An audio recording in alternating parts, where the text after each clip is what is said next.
It's Friday, Feedback Friday, the feedbackiest day of the week. Ah! It's Feedback Friday with very wet hair because it's been that sort of day. I have been fighting with computers all day. It wasn't actually the computer.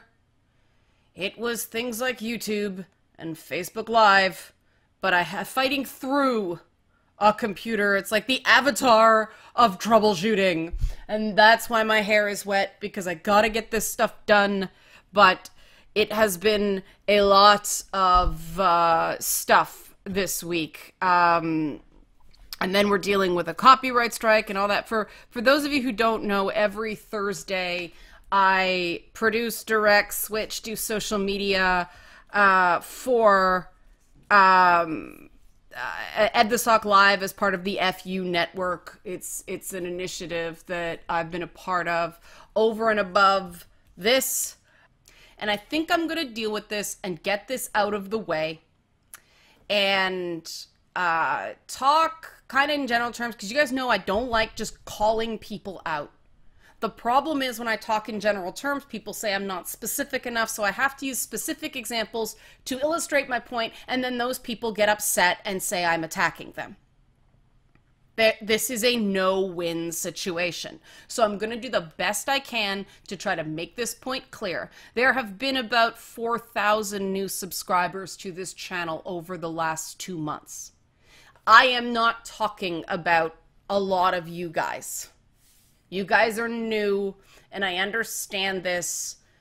I am having issues with a group of commenters that don't just spread false information and don't just accuse me of stuff. They actively argue with other people on this channel, and they seem to be upsetting other commenters. Now, I am trying to figure out what to do about this, and every time I take a step, someone jumps all over me, says I can't handle criticism. No criticism channel. If I didn't want any criticism, I would just disable the comments. Done. End of story. Every Friday, I address feedback. Here's the catch-22 that content producers go through. Advertisers want to be part of things that are cool. Regular viewers want to be part of things that make them feel happy. If you are constantly at war, or constantly apologizing, or constantly responding to your critics, you don't seem cool, and it doesn't feel happy. Disagree with that all you want. YouTube is not school. School is where you go to be challenged. YouTube, you come to be entertained and maybe learn a thing or two. That is just the way the paradigm works. So I decided to put all the back and forth into Feedback Friday. Now, I am not, like I said, going to call someone out by name in Feedback Friday. If I am giving someone a specific warning in the comments, I'm going to do it in the comments, because I don't want anybody to second guess whether they're doing something wrong. There's too much collective blame in the gaming community. So if you have not heard from me directly saying, hey, cut this out, and usually it's, like I said, spreading false information or attacking other commenters. And here is the example. I am not saying this person's name, but here is the example. And the big problem with YouTube is that people can edit comments. So this may change. This one person commented twice on the same video, the Wednesday video about the HR thing. And that was a dialogue options video, which means it is a discussion. It is a collection of opinions. And the thing about that segment is I can interview one person one week and they have one opinion. And then I can interview another person another week and they have another opinion. And those opinions may not be the same. And I think that is fine. But in the HR video, I get Seriously, communication? I am a software developer, and I once asked a woman I worked with why she didn't code if she had studied computer science. She said, I just don't like it. That's it. Women don't like coding. Some do, but they are a minority.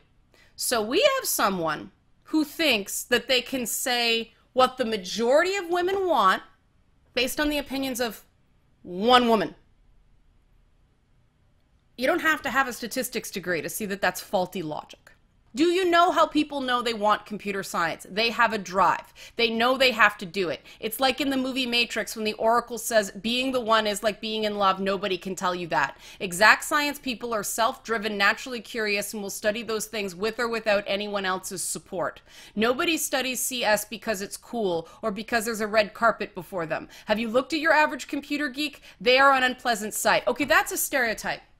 Most of the coders I know actually come from Asian or South Asian families where they were encouraged to go into those fields. So my experience with computer science is precisely, it was a good, safe job and I like it okay. So my experience, anecdotally, is different from this commenter's experience, anecdotally.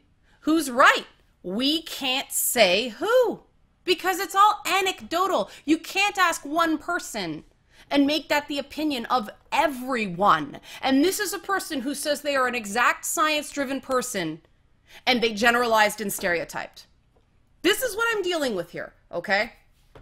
Social justice activists who insist that in this nonsense about certain special entitled groups being turned away by poor communication can't develop their way out of a wet paper bag and have no clue about what drives people into these professions in the first place. Exact sciences aren't gender studies.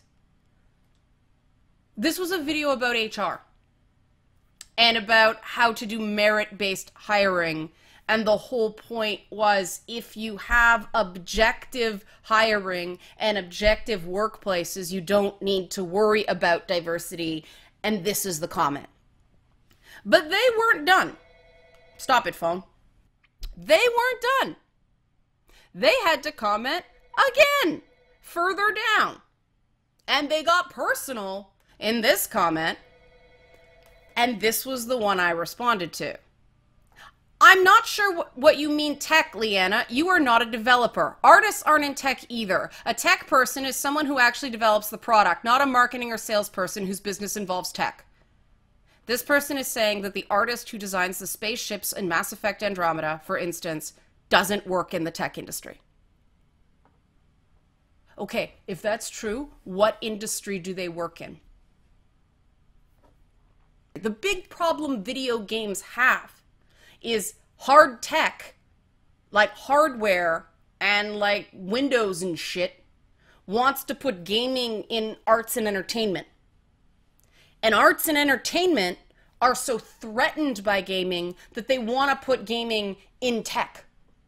And the fight is what section of the newspaper covers video games. Because the tech section doesn't want articles about story and content and character and stuff like that. They just want hardware, software, does it work? Arts doesn't want any discussion of the nuts and bolts of game design and development. So when you are writing a piece for a media outlet large enough to have any impact on anything, for enough people to see it, for it to really be influential, you need to cater your article to either arts or tech. And neither serves video games together. Because video games, the art is super important. The tech is super important because they have to work together. You can't even say the art serves the tech or the tech serves the art, because wanting to make things look cooler was what led to the technical innovations, and the technical innovations allowed the graphics to get so very good that now we have a crunch in that the technical capabilities are way beyond the ability to fund and make a profit for what we can do. And this thinking in a box of, unless you're sitting there writing ones and zeros into a computer. I know there are languages. I'm being reductive for a purpose. unless you're sitting there doing this. That's saying that Steve Jobs, for most of his career, isn't a tech person. That's absurd. Of course Steve Jobs is a tech person. He's one of the first names people think of when you think about tech. But it was Wozniak that did most of the hardcore nuts and bolts building of the original Apple computers. But people see Steve Jobs as synonymous with tech. So I'm sure you can see my frustration here. Never mind the guy coming right at me, implying that I'm some sort of fraud, that I'm not qualified to talk about what I talk about. This is me in a video game. Yes, it was a model, but based on what I talk about on this channel, this is perfectly appropriate job experience. A developer is somebody who helps develop the game. So yes, writers are, artists are. You're just wrong, pal. But this is someone I already warned about attacking other people in the comments. And so I said this, and I'm going to read it as I said it because I got in trouble for this. Said, I have no idea why you continue to watch my content. All you do is bash. I have been monitoring your comments for some times now, and they are all negative. Now note, I did not say every comment he ever posted was negative. I have been monitoring this guy since I saw him attacking other commenters, and from that point, everything this guy has said, he comments on almost every video, and it's negative. So again, if you think I'm some sort of fraud, go somewhere else. No one is forcing you to watch this content. Watch things you like. It's a waste of your time to keep coming here. There's no point in responding to your negativity because you are always negative. It's not useful criticism. It just comes across as you needing to be the smartest guy in the room. I thought that was fair, and I thought that was fairly measured. This guy responded, I have posted positive stuff in the past. But women don't like coding. You know what? I loved coding when I was able to do it. I really enjoyed, like, back in the day, like Delta Draw and Basic and stuff like that. I'm fascinated by C:\\go, you know? Because I'm old enough to, if you wanted to play a game, you had to type in C:\directory / file name / and then doc or exe or whatever it was to launch the game. You had to do that to get into games. So code is a way to make stuff happen. I like it. But for various reasons, I couldn't do it, and they had nothing to do with interest. And this is where I'm coming from. So I still don't understand why anybody who believes women just don't like coding, women just don't like software design, women just don't like anything to do with technology, I don't know why they'd watch this channel. I stand by that, and I think this is a completely fair thing for me to ask.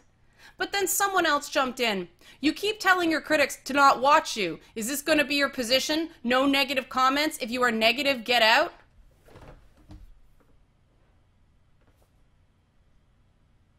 Here's the issue with this for me. It is not about handling criticism. It is not about liking or disliking criticism. It is about user experience for the other people who watch this channel. And them coming here and them having a good experience and them being able to share and participate without this garbage. When someone is coming here because there are very few people taking a nuanced and fair approach to some of these subjects, and they have people jumping in saying, women just don't like to code. Well, some do, but they're in the minority. Well, so what? If they're in the minority, it's hard enough being in the minority without being in a minority, and then someone's saying, you don't really exist, you're just weird. What this one person actually said, your so-called nuance is nothing but obfuscation designed to complicate a simple program. What happens in these issues a lot is people think they are simplifying when in fact they are redirecting. For example, this whole thing of women don't code because women don't like code. That is one way to look at it. Another way to look at it is most women don't like to code because not many women code. Sticking out, being different is hard. It's It takes more energy to do what you want to do. It is socially isolating. And the vast majority of people are not going to swim upstream. It's true that you have to have a phenomenal passion to even consider doing, anything like this at all, anything new. But when you have the extra burden of it not being sex typical, you can understand why somebody would decide not to go through that. Not because they don't like it, not because they aren't very interested in it. It's they like that and say 4 other different things, and those 4 other things are more attainable to them. What I wanted to be when I grew up, I wanted to be an astronaut. I couldn't because I have asthma and a vasovagal condition, meaning it's the main nerve that controls, whether you stay conscious during things like pressure shifts and changes in altitude. Yeah, I wasn't going to be a pilot and I wasn't going to be an astronaut. But from that early age, I was fascinated by computers. But it was then I noticed that adults would allow, and this is just in my circumstance, again, anecdotal is not statistical, but in my circumstance, I found that adults would let boys, and the boys weren't trying to be jerks, they were just rambunctious, they were fine letting them push me out of the way because they saw it as a boy's thing. And I think this is where I got my aversion to watching video games instead of playing them. And then we could work it around the other way as well. I remember a friend of the family and we got into Leisure Suit Larry because they knew he was trying to get in, but they didn't see it coming from me. So I did, Mom, what's the Beatles song that was this? Because that was one of the questions you had to put in to enter the game. And we go away, but he put it in. All right, that's fun. And then the next one was like, Mom, what's... And I was always asking a lot of questions, so they didn't think anything of it. So we used gender bias to get into play Leisure Suit Larry. I had this issue on my Facebook page that people stopped commenting because I had a much greater tolerance for criticism and disagreement. But my tolerance for it is weird. It's not typical. So while I might be able to handle it, other people who are just there to enjoy themselves can't. And so they don't comment. And those are the opinions that I am interested in first and foremost, because those are the people I feel who have been hurt the most by the stigma against gamers. They just want to go about their lives and not have people say they're pieces of garbage, but they don't know how to fight for themselves. And this issue with comments isn't about me. It's respect for the commenters who are, especially on the Monday segments, take the time to talk about very personal experiences. I don't want someone jumping in and saying, well, you're just weird so you don't matter. Guys, we're in tech. We're all weird.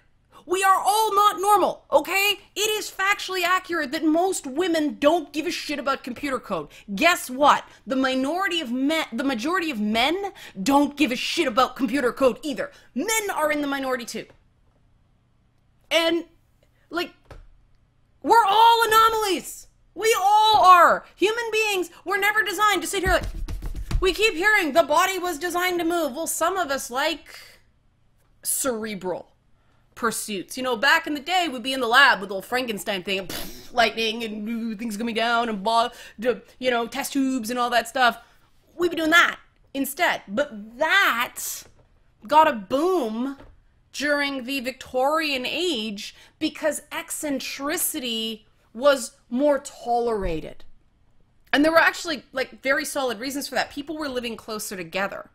And so much like now, people had to get used to knowing a lot more about each other because they were sharing a wall instead of being in these big, farming-based estates way out in the country where nobody could hear you doing your weird shit.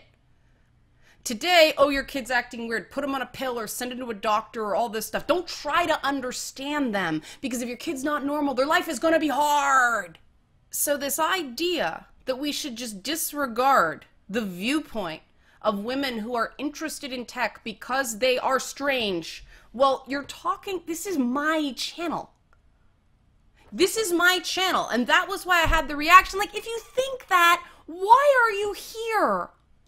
If you think I'm just some anomaly, you know what? You're right. So go somewhere else. You don't seem at all interested in what I have to say. Then you're just here to disrupt. What is the benefit? Like, seriously, this is a serious question because I see none at this point. What is the benefit for keeping people around who continue to just invalidate my entire existence?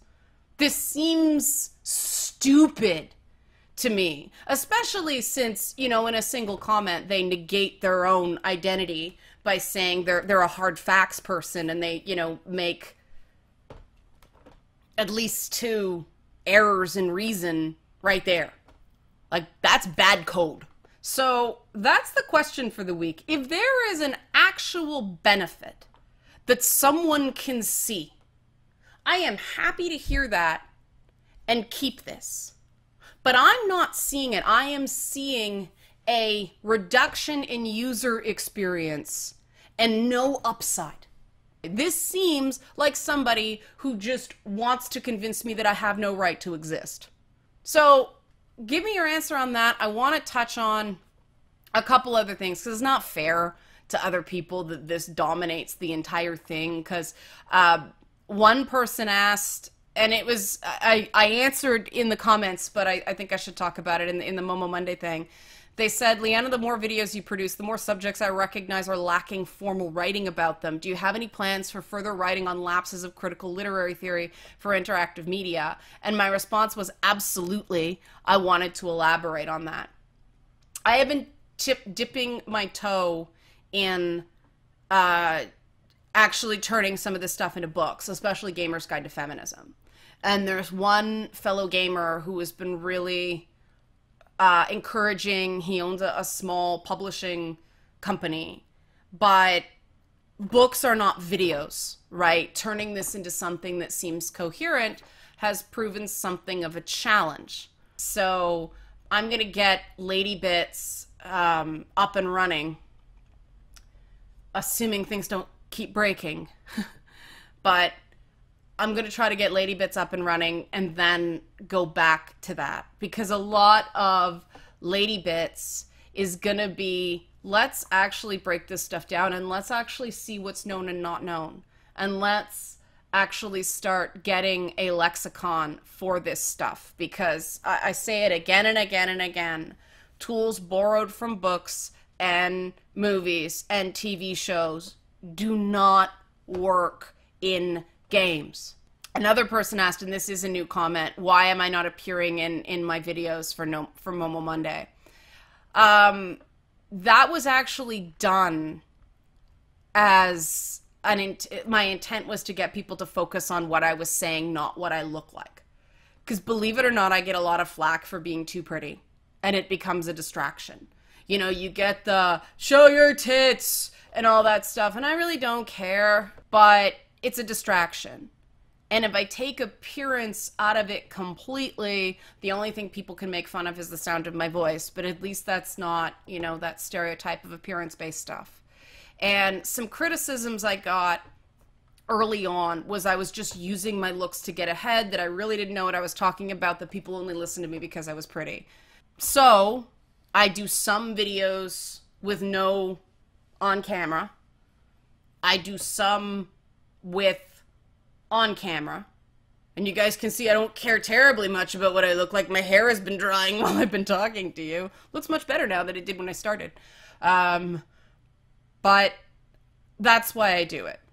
It's because, and Momo Monday is all about, you know, your weekly affirmation and cats, because YouTube is for cat videos. It's kind of a joke. Also, I have a lot of freaking cats, so I might as well use them because they're pretty adorable, says me.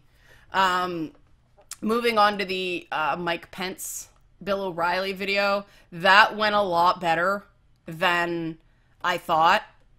I was expecting way more pushback because it is a complicated issue. And a lot of people are very defensive on kind of the Christian side or the men have to protect themselves side. And the thing is, I didn't disagree with the fact that there are very good reasons for men at work not wanting to be alone with a woman for fear of false accusations.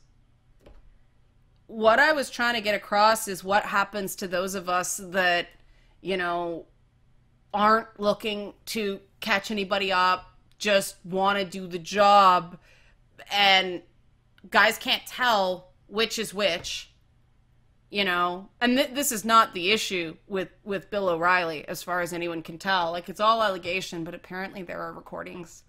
The whole point of lumping them together was, yeah, women do falsely accuse, but, you know, some guys do it. And so the point I'm trying to make is, yeah, some guys do behave very badly, and that's wrong. And some women do falsely accuse, and that's wrong. And some women come on to their male juniors and put pressure on the men, and guys a lot of the times feel just as uncomfortable in that situation, but they don't have the structures to talk about it, you know. But then there are, and I've been in this myself, people who I was supervising went around bragging that they slept with me or that they could sleep with me, and it was 100% not true.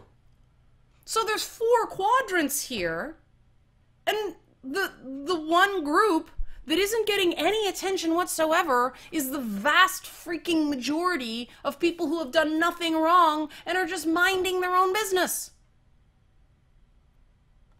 So this is a problem. But the end result of the problem, because of the way the stereotypes fall, is that junior guys are getting meetings with the more senior men and the more senior women. Women aren't. At the end of the day, there is an issue. If you cannot be in a one-on-one conversation with someone, if you cannot work closely with somebody because they are afraid of being falsely accused and having their life destroyed,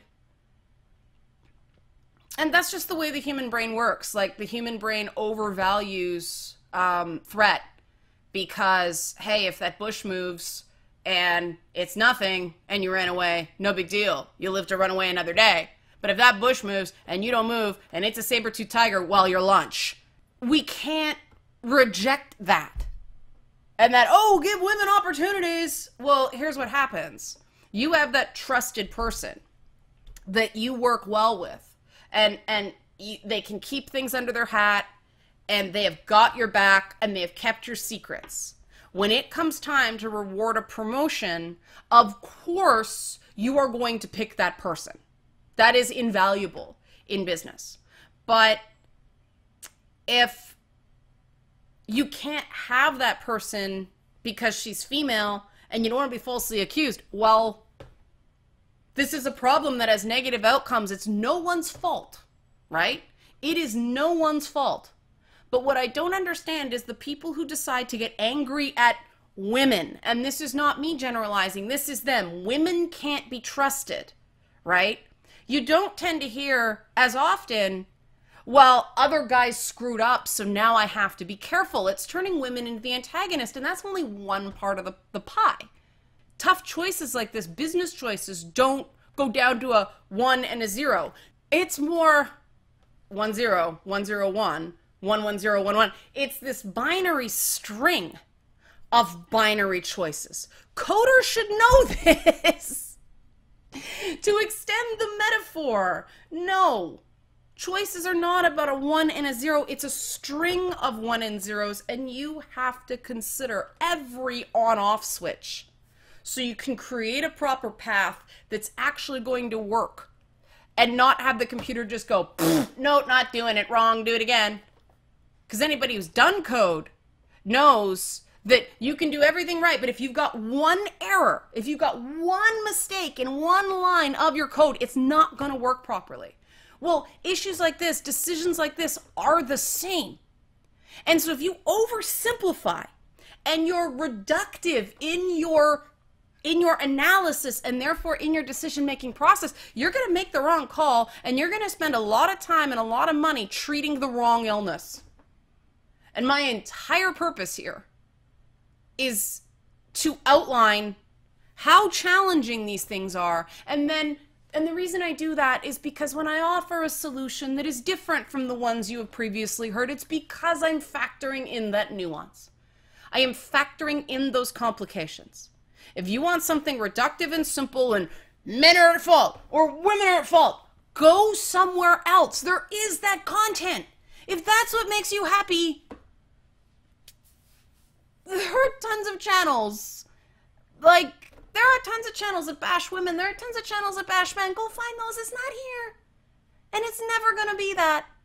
And I'm getting back to that. But that's probably where, because that's the videos for now, other than the Patreon-only content for patrons.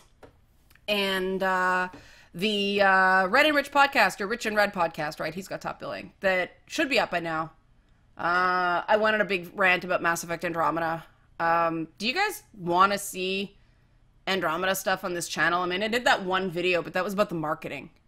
Do you guys actually care at this point, or is it just sort of, yeah, we all know it's not so good? Let me know. Have a good weekend. Monday is the first night of Passover. So I'm not sure what's going to be going on. I will probably have content for Monday. Tuesday and Wednesday, I will try to get placeholder stuff up, but I'm not sure. There may not be anything those days because it is Passover, and I will be making gefilte fish, and I already started making the matzo ball soup last night. You make the broth, and then you put the matzo balls in later. But yeah, it's going to be a busy week, and I'm going to be super grumpy next week. I know, more grumpy than now. Be afraid. Be very afraid. But have a good weekend. His fluffiness will be back on Monday. Maybe we should bring back Ask Momo, since there's some new people. Ask Momo was a pretty funny segment. So if you have a question for Momo, leave it in the comments. And this is why I like productive comment sections. Productive comments, please. Productive. I don't mind criticisms if they're productive. That's the goal. Productive. Code that works.